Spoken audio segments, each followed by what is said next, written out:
Hi everyone. As always, I recommend listening at 1.5, 1.75, or 2 times speed in the interest of getting through all my testimony.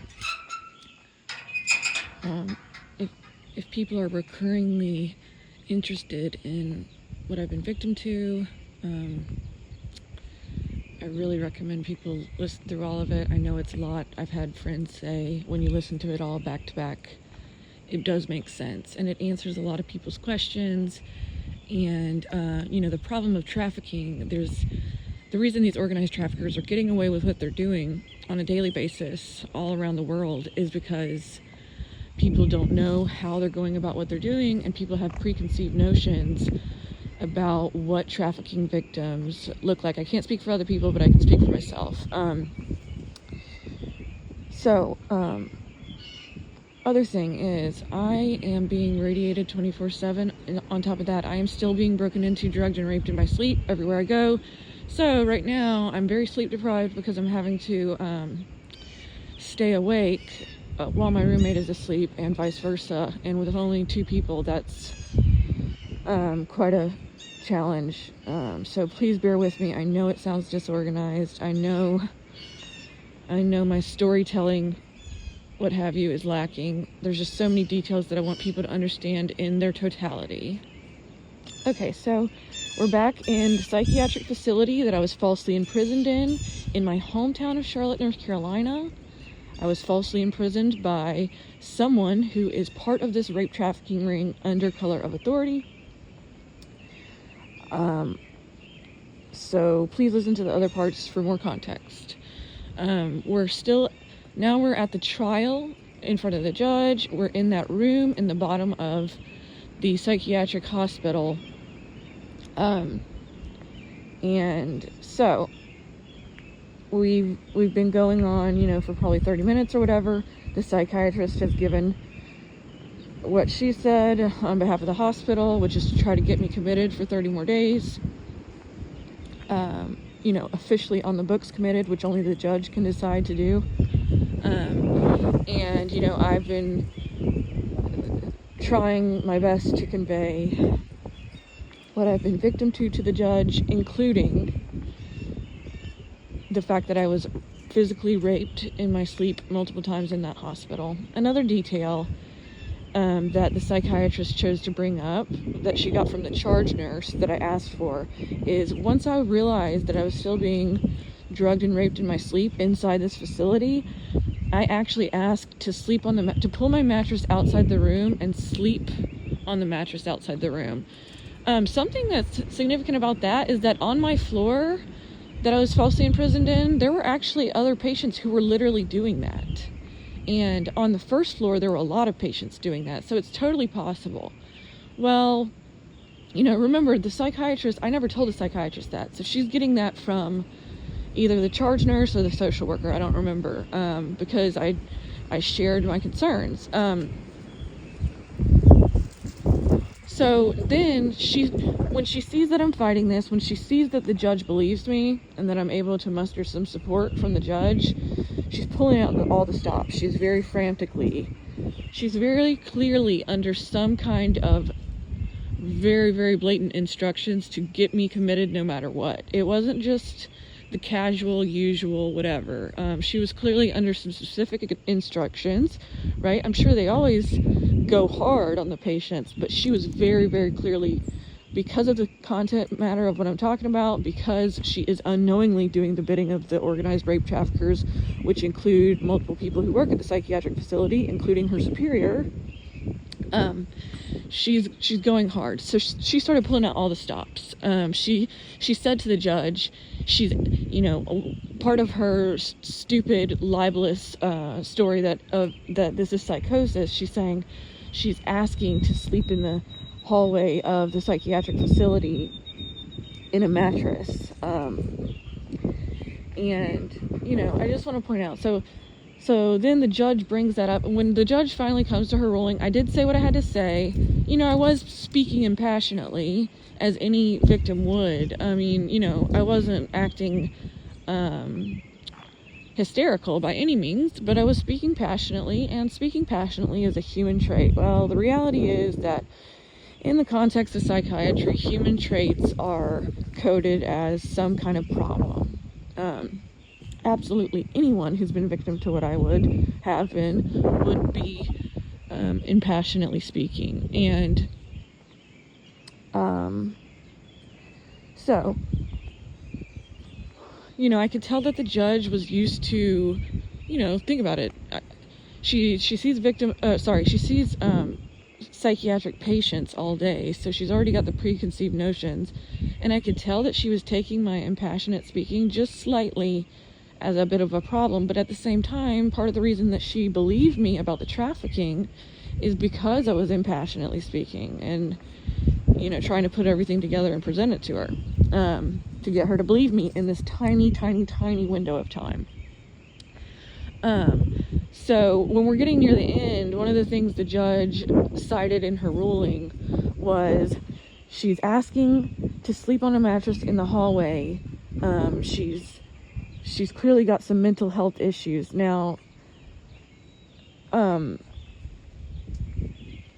then she said, no, she's in a controlled environment. I have to get this through to everyone, right? Because people have a sense of safety. People have a sense of safety in their own homes. People have a sense of safety in any place that someone is watching around the clock. At this psychiatric facility, psych wards are watching around the clock. Technically, they're supposed to be, right? Including when the patients are sleeping. The issue is that multiple psych workers are in on the rape trafficking. And there would be times I would wake up and nobody's in the hallway. Someone's supposed to be in the hallway at all times, watching the hallway while the patients are sleeping. I would wake up and walk around and no one was on the floor at all. So that's one point. The second point is people feel comfortable in their homes and everything. They feel comfortable in their homes, but then also people have this sense that things must be good if you're in a quote-unquote controlled environment.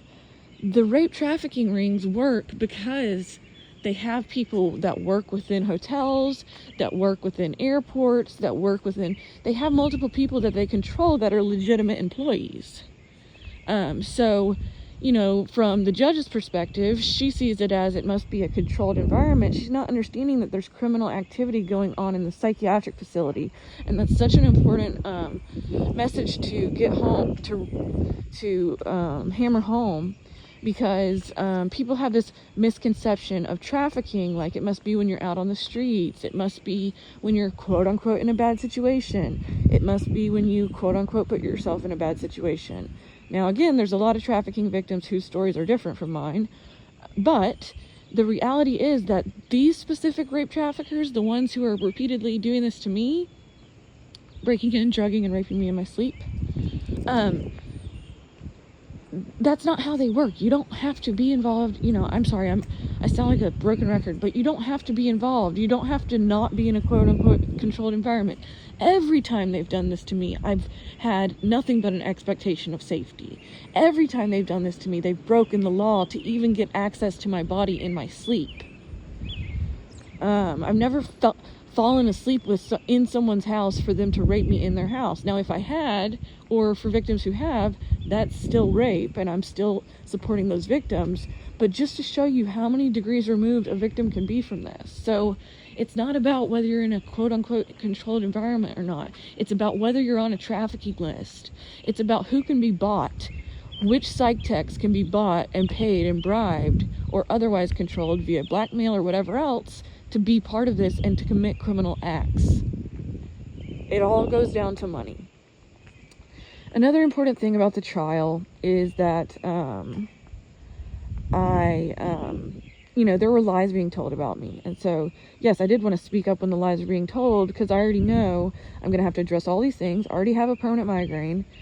Whatever, it's not mainly that. I think anyone who there are straight up lies being told, you're going to want to speak up immediately so that the judge doesn't get a preconceived notion.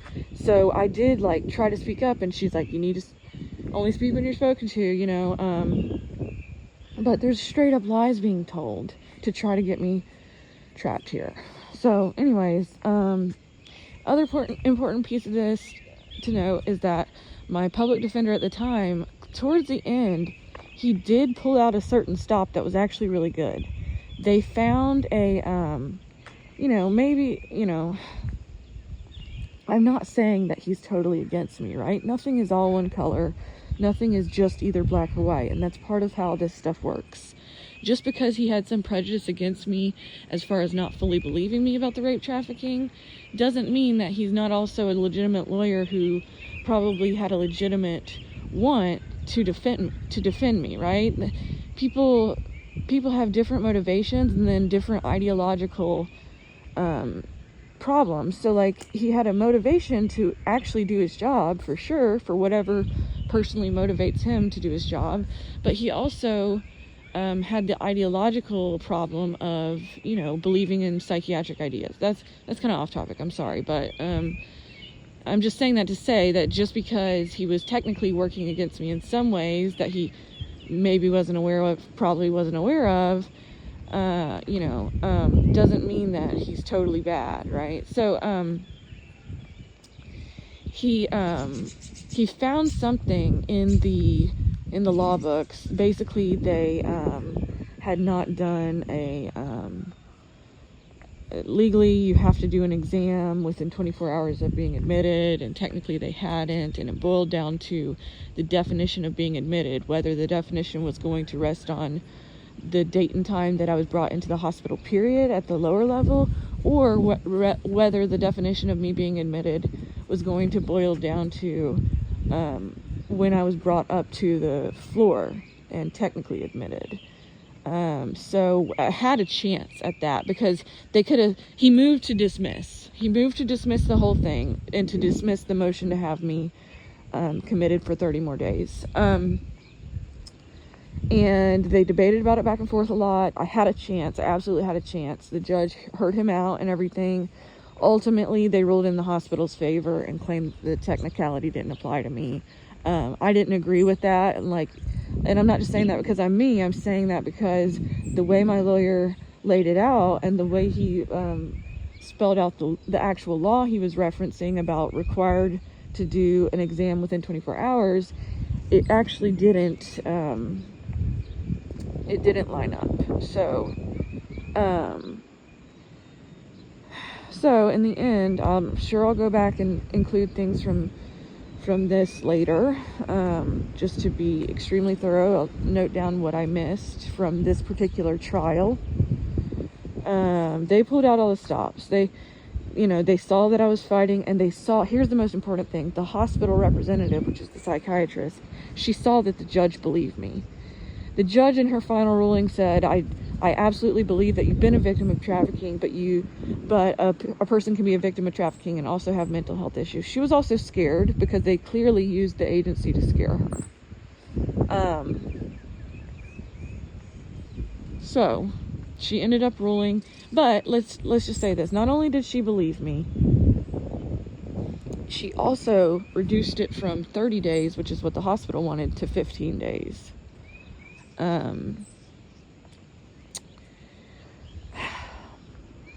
I think what I might do for now is just sum up the big things about the hospital stay. There's some really, really important details that I want to share, but the long story short, I was forcibly medicated. So I went back, I was forcibly medicated. They have this rule in the books in North Carolina that if 3 or more doctors decide that you have to be forcibly medicated, they can do it, or 2 or more, I'm sorry. So they have to have that on the books. I fought tooth and nail while I was in there. So, and one important point, right? I refused all the medication, of course. I need to make it extremely clear to everybody that I know for a fact, based on my investigation, based on my experience, based on what I've put together about the different things that different individuals said, I know for a fact that me being held there, it was not just it's not just a misunderstanding based on the ideology of psychiatry, right? Because that happens too, right? Like we're a victim of organized crime. It just sounds crazy to someone, especially someone who's psychiatric, even if every single thing the victim is saying is 100% true. That is a thing that happens too as a matter of ideological problems, but this is not that. right? Some of that's going on because you're in the context of psychiatry. So as far as the people who aren't technically involved in the rape trafficking ring, some of that is going on in the fact that that's why they believe that, this is psychosis. Some of the so for example, some of the psych techs who aren't in on this would believe me for that reason. Sorry, wouldn't believe me for that reason. But that's not what's going on here. These psychiatric facilities are working very closely with the 3-letter agencies. So again, who would be motivated? Here's what it boils down to, y'all. Not only was I specifically set up by someone who's in on the rape trafficking ring in the FBI, by my dad, and they went out of their way to have my dad meet up with them and do this, and they did it down to the very last thing. They made sure that they wrote up the magistrate's order. Not only that, but you have to ask yourselves, who would have the motivation to do all this to me?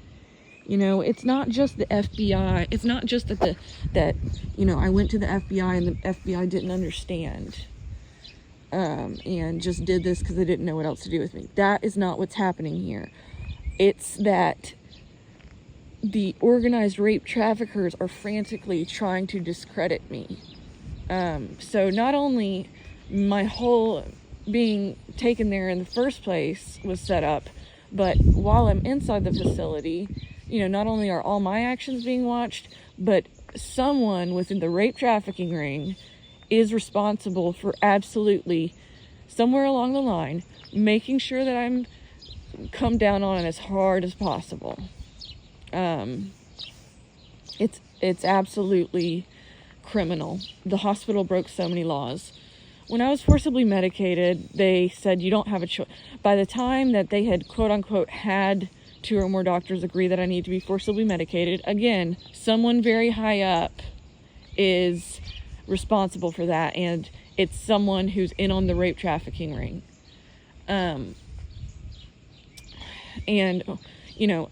A lot of the ways that these things work is there's people who are doing their bidding who don't know that they're doing the bidding of the rape trafficking ring. But not only because I was raped in my sleep multiple times there, but because of a lot of other things, I know that it's not just that. It's not just whoever's sealing the deal is just doing what the FBI tells them to do because the FBI is telling them to do it. There are multiple racketeers of this organized criminal syndicate. They're the ones responsible for putting me in here. I refused the medication, of course. They said, you don't have a choice. They said, if you don't take the medication, we're going to have to inject you. And I said, well, I'm not taking it, so I guess you're going to have to inject me, just to paint the picture that I never consented to this. And it was, my lawyer also told me that is legal. I went in the room, they took me into this room, and I sat down calmly, and they injected me, and I started crying. I was extremely calm. Then, my friend in there actually defended me. She found the law about under what circumstances they can forcibly medicate you. She confronted the psych techs and said how this is illegal and immoral and everything. And the psych techs, the very ones who had injected me, turned it around on me and said she didn't protest. She didn't, like, what? Like, no, we're in a psych facility. If I had, of course I'm not going to be violent or combative with them physically. That's just going to be worse. So it's gaslighting galore. Okay, so there's so many more details about the psychiatric facility. I was raped in my sleep multiple times there. They broke a lot of other laws that don't even have anything to do with the rapes. I also witnessed them breaking the law in other people's cases, but they broke the law in my case multiple times. So, like, for example, the forcible drugging is not an example of them breaking the law technically, because that is technically a law. It's a messed up law, and they broke the law to use criminal racketeers within these institutions to push this forward. But criminal racketeers who are specifically connected to the organized crime doing this. But